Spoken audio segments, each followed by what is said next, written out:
Welcome, advanced learners, to this deep dive into the linguistic and social landscape of Ambridge, the heart of the world's longest-running radio soap opera, The Archers. Today, we are moving beyond basic vocabulary to explore how British English functions as a tool for both social survival and emotional expression. In the rural setting of Ambridge, language is a fascinating interplay between the pragmatic realities of farm labour. In this lesson, we will analyse three powerful idioms used during one of the most tense encounters in recent episodes: a confrontation between the young couple, George and Amber's estranged, affluent parents. We will see how George struggles to get his act together to meet social expectations, while Amber describes a childhood spent walking on eggshells in a home defined by silence and coldness. Finally, we will examine the harsh judgment of a mother who believes her daughter has simply made her bed and must now face the consequences. As you listen to the upcoming sequence, pay close attention to the stark contrast between the rural, supportive vernacular of George's world and the formal, yet restrictive, communication style of Amber's upbringing. This is a masterclass in how British English is used to negotiate status, autonomy, and family loyalty. Let's listen to this sequence. You know, when we told Emma, she didn't like it. Who's Emma? George's mum. She didn't like it at all. She called us idiots. She didn't tell me to get rid of it, or try and split us up, or disown us. She loves George, and that will never change. When this baby is born, she will be there for us. Of course she will. They all will. That's the difference between George's family and mine. That is not fair. You know, when I was a kid, growing up in this house, I thought it was normal. The quiet and the cold. Walking on eggshells all the time. Trying to please the two of you. Come on, it wasn't like that. It was. But now I know. Other families aren't. Other parents love their kids just as they are. And that is what I am going to do. This baby will have everything it needs. So you don't need to worry about us. We are going to be absolutely fine. Come on, George. Let's go. Do something, Bill. Well, what can I do? She's made her choice. He won't do anything, he never does. It doesn't have to be like this. No, I know. It really doesn't. But it is. Come on, George, let's go home. In this scene, we witness the definitive breaking point between Amber and her parents. As you listen, notice the sharp juxtaposition between two types of British families. Amber uses the idiom walking on eggshells to describe a home where love is a performance, contrasting it with George's mother, who might be harsh with her words but remains unwavering in her loyalty. This dialogue is a powerful example of how language can be used to set boundaries and claim one's own future. Okay, forget your textbooks for a minute. If you want to truly understand the deep, unspoken rules of British English, you don't need another grammar guide. You need a trip to a village called Ambridge. Today, we're going to decode the advanced social subtext that's hiding in plain sight in the UK's longest-running radio drama, The Archers. You know how a simple, everyday phrase can sometimes say so much more than the words themselves? Well, today, we're going to crack the code of British idioms. We're using the radio drama The Archers as our guide to uncover this hidden world of social rules, family drama, and all the things people say without actually saying them. So you look at Ambridge, and on the surface, it's just this perfect picture of an English country village, right? Green fields, polite chats, endless cups of tea. But for anyone trying to master English, this place is basically a living laboratory. Because just beneath that calm, polite exterior, there's a whole world of social class, emotional repression, and quiet judgment just bubbling away. And it's all revealed through the language. I mean, really think about that for a second. This is the absolute core of subtext, especially in Britain, where what isn't said can be a whole lot louder than what is. These everyday phrases are just loaded with hidden meanings, and today, we're going to figure out how to read between the lines. So, how do we start to peel back those layers? Well, we begin by looking at the psychology of the family, and you'll see how a single, simple idiom can tell you absolutely everything you need to know about the emotional temperature of a home. To walk on eggshells.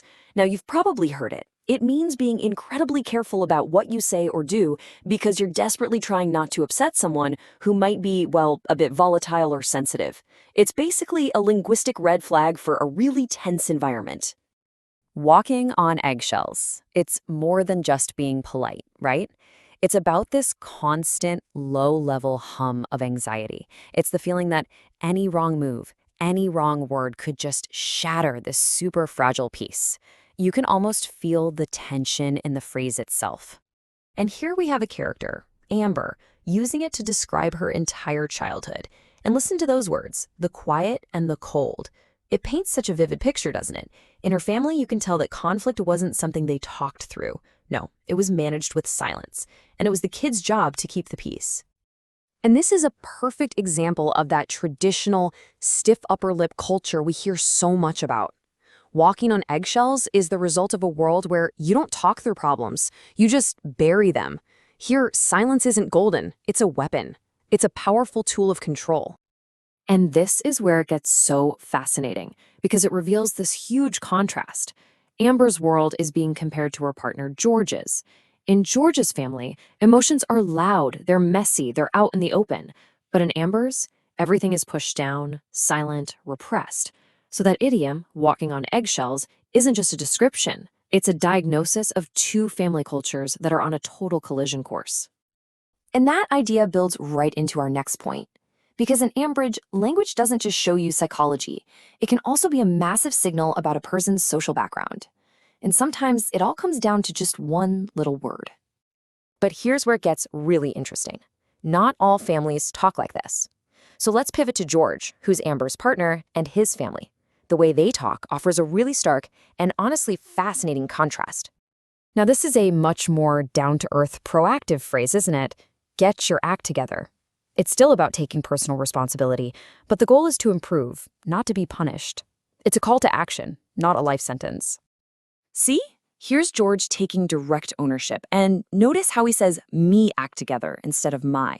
That's a little dialect feature that's actually a huge clue. It subtly signals a different class, a different background from Amber's family. It's like a linguistic signpost telling us we're in a completely different world now. Okay, take the phrase to get one's act together. We all know what that means. Get organized, sort your life out. But listen really closely to how George says it. He says, I should have got me act together. He doesn't say my. And that tiny choice, using me instead of my, is a really distinct marker of a rural or working class dialect here in Britain. For an advanced English learner, catching this is like unlocking a new level in a game. The idiom itself, universal. But the grammar, that's a social code. Nobody has to say a thing about his background. The script has already told you everything you need to know about where George comes from. So, from class, we're going to move even deeper into core values. Let's look at some idioms that expose a family's most fundamental beliefs about mistakes, about personal responsibility, and, whether you deserve help or judgment when things go wrong. You know the full saying, right? You've made your bed, now you must lie in it. Oof, it's such a stern phrase. There's zero room for support or forgiveness in there. It just carries this incredibly heavy sense of finality, of this is your fault and your fault alone. This brings us to a really telling phrase. You've made your bed, now you must lie in it. Now, on the surface, it sounds like it's about accepting the consequences of your actions. But in this story, it's used by Amber's mother to just completely dismiss her daughter's problems. It's a way of refusing to help, all disguised as some kind of tough love lesson. Just listen to the passive aggression here. When her dad, Bill, says, "What can I do?" he's not actually asking for advice. He's washing his hands of the whole situation. Then her mom, Emery, chimes in, framing Amber's struggle not as something she needs help with, but as a punishment she brought on herself. What it really reveals is this brutal sink or swim mentality. A mistake isn't seen as a problem the family can solve together with empathy. No, it's treated like a final destination you can't come back from. The language is basically saying you're on your own. It's a culture of abandonment, not assistance. So this clash of cultures, this clash of communication styles, it all builds towards the one ultimate threat in the social world. The one punishment that kind of hangs over everything else. Being disowned, that is the ultimate social sanction. It's a formal, final severing of all family ties. You're cast out. In a culture where family is so central, this is the biggest threat there is. It's total, complete abandonment. And if that's the attitude, what's the ultimate threat? What's the worst thing that can happen? Disownment. And this isn't just a big argument. We're talking about the formal, complete cutting of family ties. It's the ultimate social punishment in this world. This contrast just perfectly illustrates the whole cultural divide. When George's mother finds out about the pregnancy, her reaction is pure anger. She yells, she calls them idiots, but they're still connected. Amber's parents, on the other hand, react with this cold, terrifying silence, which carries the unspoken threat of being completely cut off, of being disowned. And boom, here it is, the whole difference summed up in one sentence. George's mom gets mad. She gets loud, she's direct, she even called us idiots. But for Amber, who grew up with the quiet and the cold, the most important part is what didn't happen. The anger was right there, out in the open, but the family itself, that bond, was never, ever in doubt. So let's just lay it all out, side by side. It's so clear, isn't it? On one side, you've got Amber's family. The quiet, the cold, the constant, unspoken threat of being cast out. Their whole outlook is based on this judgmental fatalism. And on the other side, George's family. They've got open anger, sure, but the family bond is rock solid, and their whole thing is about personal accountability. Two completely different universes, all revealed through just a handful of phrases. Okay, so we've hit on psychology, class, and judgment. Let's pull all this together into what you could call a social survival kit for Ambridge. 4 key ideas that really help you decode the whole drama. Let's just break it down. For psychology, you're listening for walking on eggshells. That tells you about repressed emotion. For action in class, listen for how someone says they'll get their act together. For judgment, when you hear made one's bed, you know you're dealing with fatalism. And for status, you have to understand that the threat to disown means total, absolute exclusion. And really, it all boils down to this. True advanced fluency isn't just about memorizing more words. It's cultural. It's about understanding the unspoken rules, the emotional weight, and the social baggage that comes with the words you're hearing. And that is the masterclass that the Archers gives us. To really, truly understand what's happening in Ambridge, you have to listen for the subtext. You have to learn that in some cultures, and definitely in this little corner of England, what is not said is often way more important than what is. So I want to leave you with a question for your own language journey. Don't just ask what people are saying. Ask yourself this. In any conversation, in any language you're learning, what are you not hearing? Ultimately, our language is like a secret map to the hidden rules of our own social worlds.